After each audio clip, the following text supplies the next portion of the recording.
High বন্ধুরা, কাজে চললাম আমরা এখন সমুদ্র হাজারে কাজ চললাম।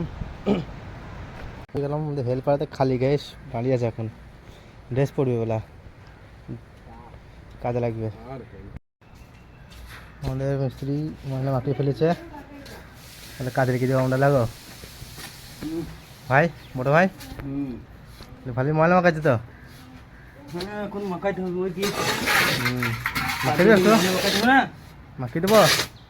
না না, আমি দেখো বন্ধুরা, সব কাজ হয়ে গিয়েছে, আরে এইটুকু কাজ বাকি থুই দিয়েছে। তো এই কাজটা কষ্ট বললে বাকি করে থুই দিয়েছে, আজকে আমাকে করতে হবে। সব কাজ হয়ে গিয়েছে, আর একটুখানি কাজটা বাকি থুই দিয়েছে। আর এত কষ্ট হবে, শুয়ে কাজটা করতে হবে। এরকম শুয়ে কাজ করা ছাড়া কোনো উপায় নাই এখানে। দুটো কালি গেছে থুই দিয়েছি, দুটো।